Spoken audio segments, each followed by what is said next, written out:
you're tuning into that part of you which is eternal.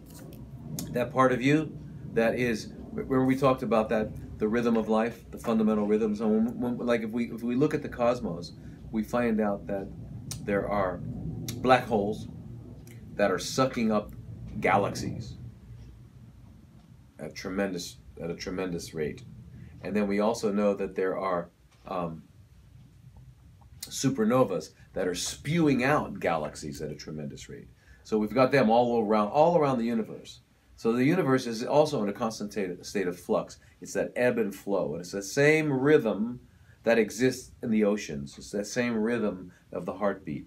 It's that same rhythm. So we have to understand that rhythm, that fundamental rhythm that underlies all of existence is in us. And it's in us through our breath. And it's holy breath. It's a very spiritual thing, the holy divine breath. You know, God breathed into the clay in Genesis 2, and it had life. It was called Adam. The man was called Adam. So that's it. So it's the breath of life. So it's a very holy, special thing. So you're not tuning it in for some other reason. You're listening to it because it is your connection to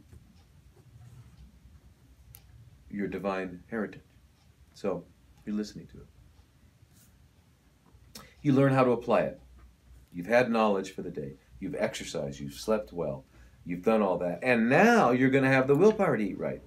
If you didn't do that, if you didn't sleep well, if you didn't get enough sleep, and you're kind of not in the best of moods, and you're tired, and you're going to what? You're going to want to drink some coffee.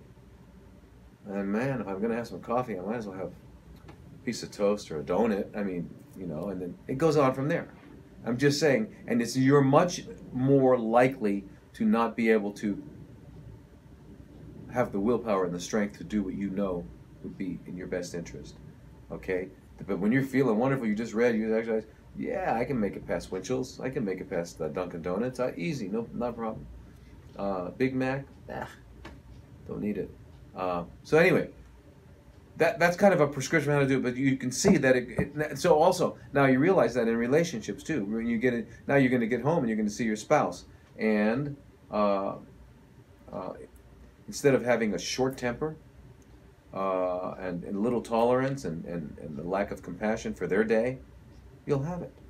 You'll feel good, you'll have done good for you.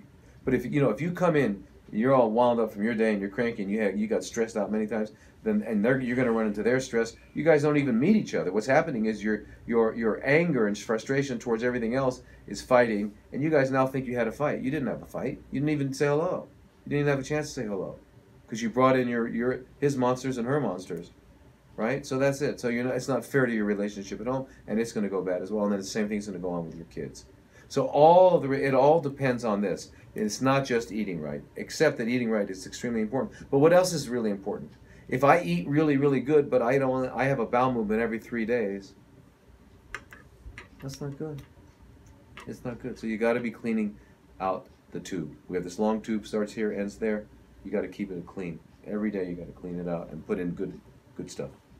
So anyway, I just want you to keep in mind that it's a complete reorientation, a complete new lifestyle. It's a way, how can I live to my fullest, achieve my potential, and be an inspiration to others? This is how.